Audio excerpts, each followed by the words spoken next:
We are going to fly forward in the program. The next talk is on Drosophila. I'm not going to apologize for that.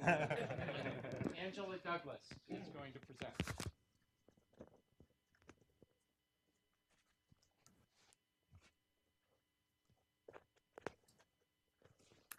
Hello, and thank you very much indeed to the organizers for inviting me. Can everyone hear me okay? Yeah? Okay, thanks. So Drosophila is really a superb system for studying microbiomes, and for reasons that overlap with the C. elegans, as Buck mentioned. Partly it is because there are tremendous genetic and genomic resources, but also it is experimentally very amenable. Simply, we can take the partners apart and then put them back together again.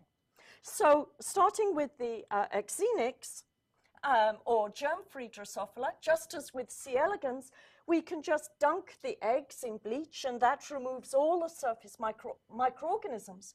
And then aseptically transfer those treated eggs into sterile medium, and they will grow and develop into larvae and adults, and on the appropriate medium will persist through many generations indefinitely. In order to maintain a germ-free colony of Drosophila, the additional cost relative to conventional is 1 teaspoon of household bleach per 1,000 individuals. It makes me feel good to say that for some reason. Okay, and now the Drosophila gut, because the animal is small, is not anoxic, and the microorganisms are aerotolerant or aerobic, and generally are readily culturable. They're dominated by bacteria, and with apologies to Skip, I'm going to be talking just about bacteria in my talk today. So the bacteria are very readily cultured. You don't need any fancy equipment. And then we can very easily resynthesize the association, generating what we call notobiotic flies, simply by adding a single bacterium or a group of microorganisms to the food on which the larval or the adult insect is feeding. In my talk today, I'm going to start off telling you about the composition of the microbiota with respect to the bacteria, a little bit about axenic and notobiotic flies, how we can exploit and use the genetic and genomic resources, and then briefly at the end about the implications for animal welfare, translatability, and challenges. So there are 2 things you need to know about the composition of the Drosophila microbiota. The first is that it is naturally of much lower diversity than in mammals, and including humans, an order of magnitude lower. And it's dominated by Acetobacter in the alpha proteobacteria, lactobacilli, gamma proteobacteria. There are other taxa as well, but these are the dominant ones. And notice that they overlap with Buck's fruitworms, in principle at least. The second thing you need to know is that the microbiota is what we call inconstant. Here are some a bipartite graph showing 8 different samples, the main hubs, and the OTUs, the smaller vertices. And you can see that the lab flies have a different microbiota from the wild flies by and large, and that they're variable. Even exactly the same line maintained under what we imagine to be exactly the same conditions in the 2 labs are neither consistent through time nor consistent across the 2 labs. For the people working on mice, I hope you have some sort of sense of familiarity here. Mice, and possibly people as well, have an inconstant microbiota in the same way, at least as defined taxonomically. Thinking about Drosophila, let's drill down and actually consider this diversity in some more detail. Here is some data of John Chasten's, in which he assayed the microbiota. This was by 16S analyses in 79 lines that we'd maintained under uniform conditions. And you can see some of them are dominated by Acetobacters and lactobacilli, and others have a lot of gamma proteobacteria, particularly Stenotrophomonas. There's a fair amount of variation.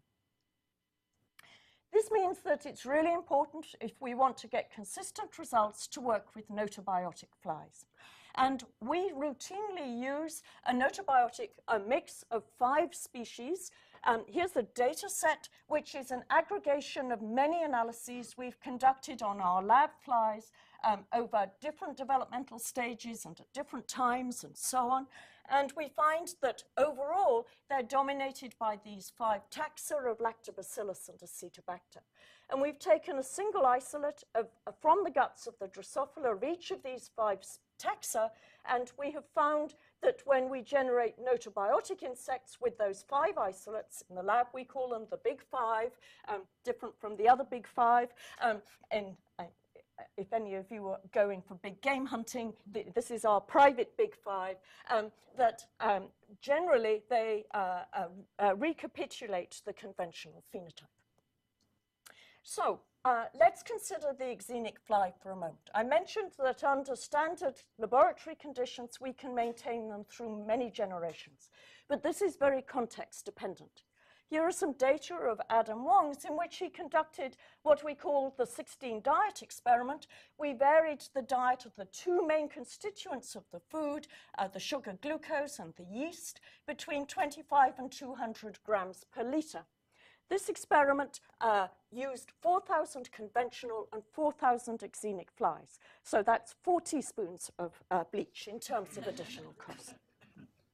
Here's the data set for their development, and this is organized in exactly the same way, with yeast along the x-axis, glucose along the y, and for each individual graph, we have time in days along the x-axis, and we have the proportion that make it to adulthood along the y. And I hope you can see that when the yeast concentrations are high, 100 to 200 grams per litre, the conventional and axenic, that's black and red, all perform pretty well with a development time between 11 and 12 days. But as the yeast declines, and particularly at high glucose levels, we find the conventionals and the axenics diverge until we get to the worst diet of all, with 25 grams of yeast and 200 grams of glucose per litre, where none of the axenics make it through larval development. That's our death diet. Now, we were interested to know what it is in the conventional insect that enables it to survive larval development on this diet. And so we supplemented our death diet with 2 of the key components of a yeast that the yeast contributes, and that is casein, protein, and B vitamins. And we found that adding back in the B vitamins largely recovers survival of the axenic larvae.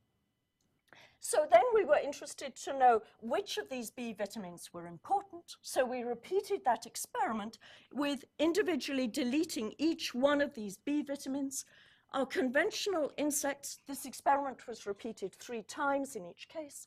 Our conventional insects, there was no significant variation. Our axenics, the data sets are pretty noisy, but it was statistically significant with very poor performance on riboflavin. Very few larvae made it through larval development, indicating that our gut microorganisms can spare the dietary requirement of Drosophila for B vitamins, especially riboflavin. And the obvious interpretation of this is that the microorganisms, specifically bacteria, are providing B vitamins, and we've subsequently gone to show that this is indeed the lactobacilli that are mediating this. So this gives you a sense, I hope, for how we can use axenic insects as a way to understand at a nutritional level the interactions in Drosophila system.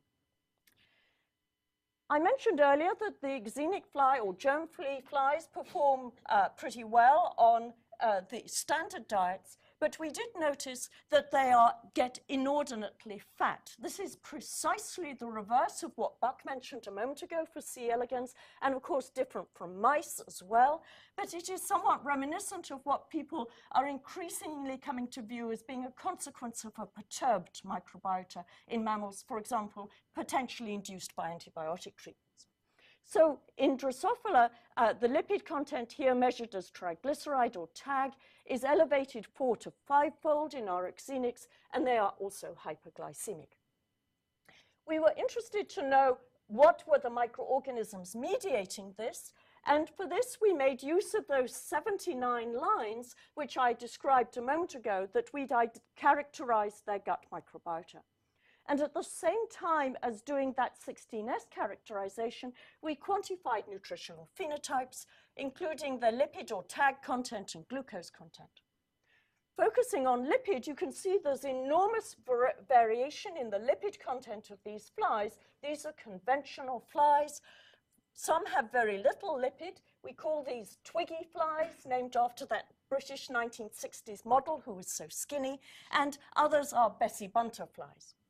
And so we conducted a correlation between lipid content and the microbiota composition, and we found negative correlations for Acetobacteraceae, particularly one genus, Acetobacter, within the Acetobacteraceae, and a positive association with just one OTU of lactobacillus.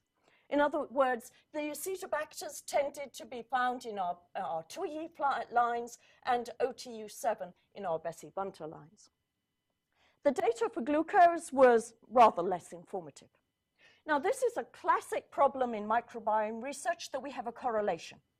We have a correlation between bacteria and levels of lipid, and we don't know whether those bacteria are mediating the energy storage and lipid phenotype, or whether flies of a particular lipid phenotype are favoring different kinds of bacteria.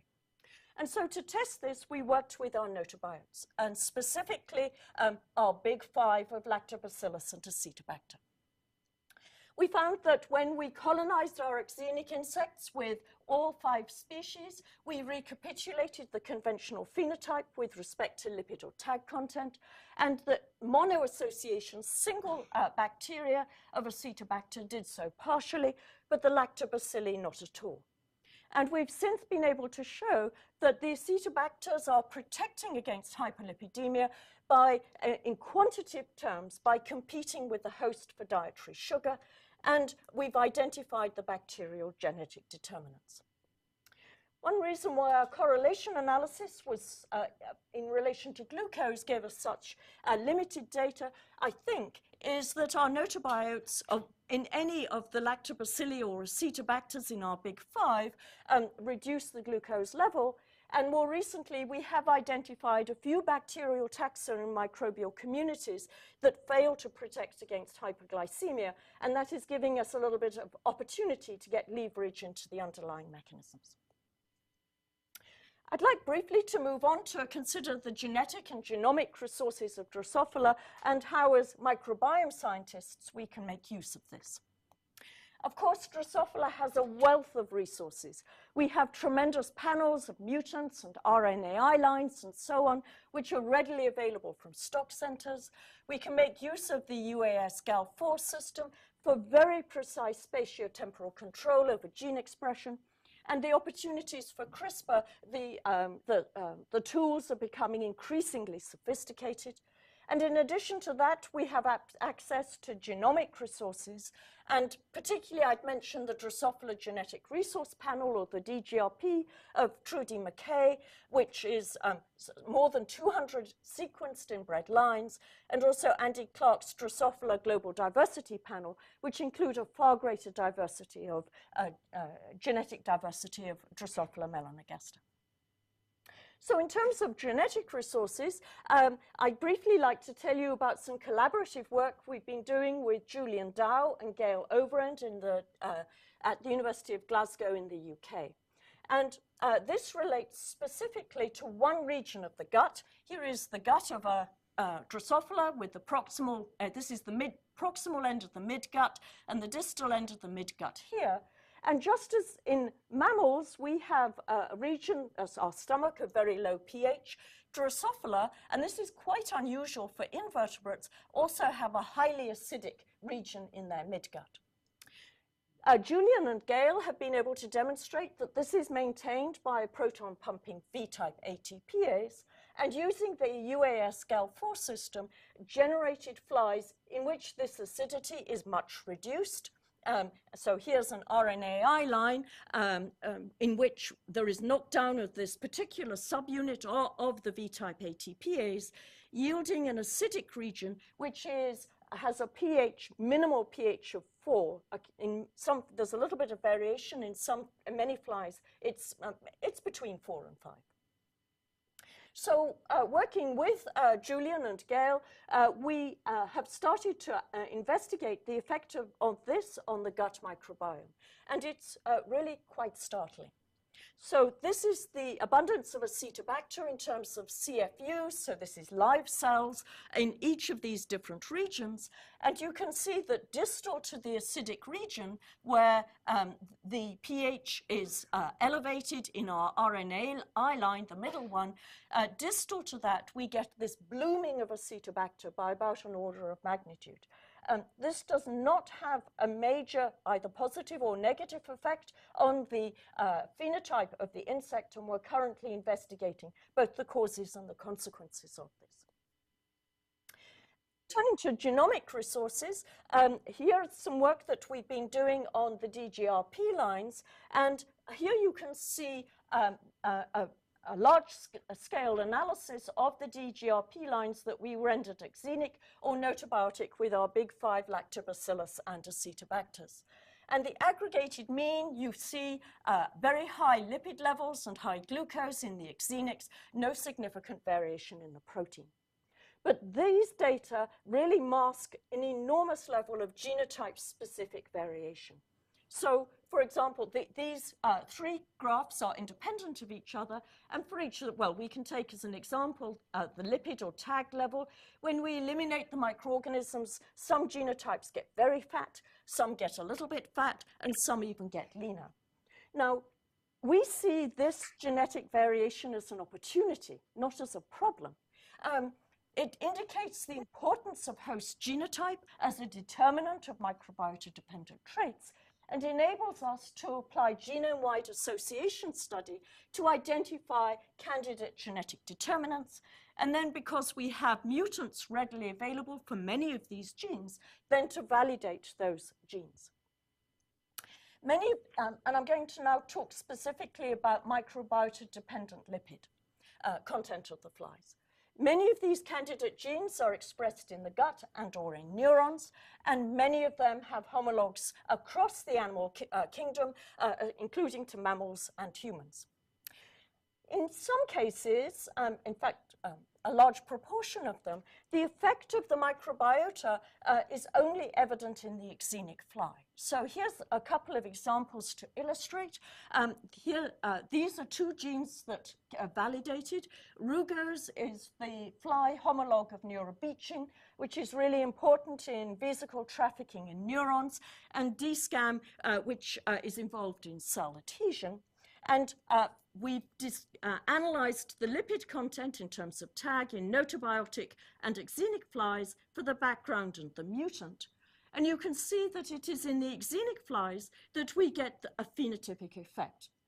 Sometimes it's the reverse, but this is by far the usual direction of the effect, indicating, and here I think I'm repeating something that Skip mentioned, that the microbiota, in this case bacteria, can mask phenotypic consequences of host genetic variation, including potentially deleterious mutations. We've also investigated the effect of the microbiota on the overall transcriptional architecture of the fly. And we did this making use of the global genetic diversity panel so that we could encompass as much genetic variation within the species as is reasonable. And essentially what we found that the levels of co-expression between pairs of genes, so I'm not talking about levels of expression of individual genes, but co-expression between pairs, in many cases is correlated in the notabiotic flies, but not in axenic flies. Here are data sets for Chico and Foxo, but this was replicated in many individual pairs. And if you investigate it right across the transcriptome, there is a significant difference. We built on this to investigate this further, and were able to identify a total of 11 modules of co-expressed genes that account for nearly half of the transcriptome. And of these, 7 of the 11 had levels of co-expression that differed between the notobiotic and the axenic fly. In other words, this transcriptome-wide difference was actually as a consequence of this. It was substructured, and it was within these modules that this co-expression difference was particularly evident.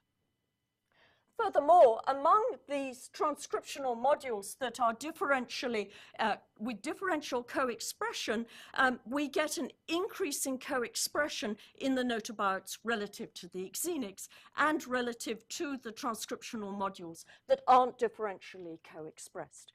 In other words, in transcriptional terms, we've got a gain of transcriptional function in terms of strength of co-expression in the microbiome-dependent transcriptional modules. This work is very recent, and there's more about this that we don't understand than that we do. We don't know how general this effect is, and nor do we know how this impacts on the phenotype of the host. So just to summarize, I hope I've been able to indicate that Drosophila really is a tremendous model for microbiome research. It's amenable to manipulation. We can gain access to a lot of genetic and genomic tools, and we can indulge in large and complex experimental designs without breaking the bank. And this has enabled us to make some sort of quite general discoveries, the inconstancy of the microbiota, and we're now investigating the role of stochastic and deterministic processes in that.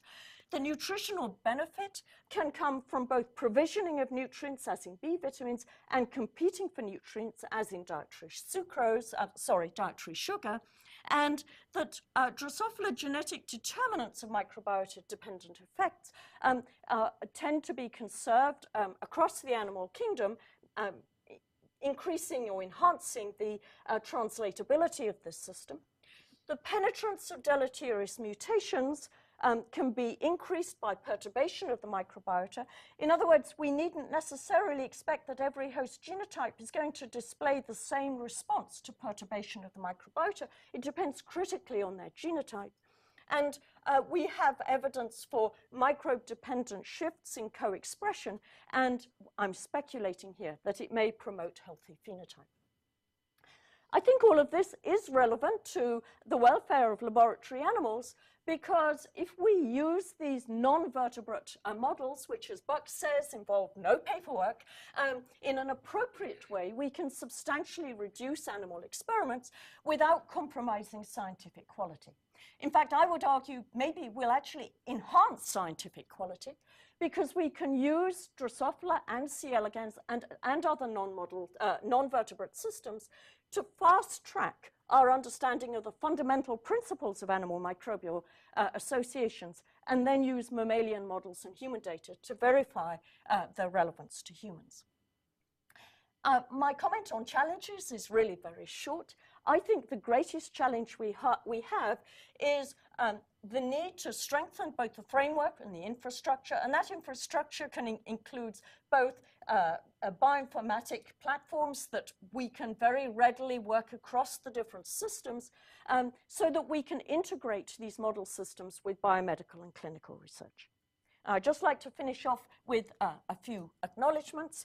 Firstly, to everyone in the lab, past and present, who are doing such a tremendous job, and our collaborators, Andy and Brian, based at Cornell, Justin in Sloan Kettering, and Julian and Gail, based at the University in Glasgow, UK.